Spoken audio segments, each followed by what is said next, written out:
పారిపోండ్రోయ్. Operation Sindoor వేళ Pak army పెద్దల పరుగులు. సీమాంతర ఉగ్రవాదాన్ని ప్రోత్సహిస్తున్న పాకిస్తాన్కు ఆపరేషన్ సింధూర్తో భారత్ గట్టిగా బుద్ధి చెప్పింది. ఈ ఆపరేషన్లో ఉగ్ర ముఠాల స్థావరాలను తుదముట్టించడంతో పాటు దాయాది సైనిక పోస్టులను ధ్వంసం చేసింది. ఈ ఊహించని ఉత్పాతంతో పాక్ ఆర్మీ కకావికలమైంది.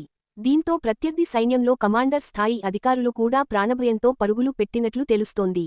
ఈ మేరకు భారత ఆర్మీ వర్గాలను ఉటంకిస్తూ ఆంగ్ల మీడియా కథనం వెల్లడించింది. ఆపరేషన్ సింధూర్ సమయంలో పాక్ ఆక్రమిత కశ్మీర్, పాక్ లోని ముజఫరాబాద్ సమీపంలో ఉన్న 75వ ఇన్ఫాంట్రీ బ్రిగేడ్ కమాండర్ ఆ పోస్ట్ను వదిలి పారిపోయినట్లు సమాచారం. ఆ కమాండర్ గురించి ఓ జూనియర్ అధికారి మాట్లాడిన రేడియో చాట్ బయటకు రావడంతో ఈ విషయానికి వెలుగులోకి వచ్చినట్లు సదరు కథనాలు పేర్కొన్నాయి. చాలా క్లిష్ట పరిస్థితుల్లో ఉన్నప్పుడు మా కమాండర్ సాబ్ ఇక్కడి నుంచి పరారయ్యాడు. ఓ మసీదులో తలదాచుకొని ప్రార్థనలు చేసుకున్నాడు.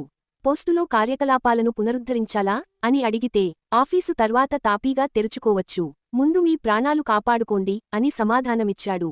పరిస్థితులు సద్దుమణిగే వరకు పోస్టుకు తిరిగి రానని ఆ కమాండర్ చెప్పాడు అని సదరు జూనియర్ అధికారి ఆ చాట్లో పేర్కొన్నాడు. పహల్గామ్ ఉగ్రదాడికి ప్రతీకారంగా పాక్, పిఓకేలోని 9 ఉగ్ర స్థావరాలపై భారత్ మెరుపుదాడులు చేసిన సంగతి తెలిసిందే. లష్కరే జైషే మహ్మద్కు చెందిన కీలక శిబిరాలు ఈ దాడుల్లో తీవ్రంగా దెబ్బతిన్నాయి. పలువురు టాప్ ఉగ్రవాదులు హతమయ్యారు. ఈ దాడులకు ప్రతిగా పాక్, భారత పౌరులను లక్ష్యంగా చేసుకొని డ్రోన్లు, క్షిపణులను ప్రయోగించింది. దీన్ని మన సైన్యం సమర్థంగా తిప్పికొట్టింది.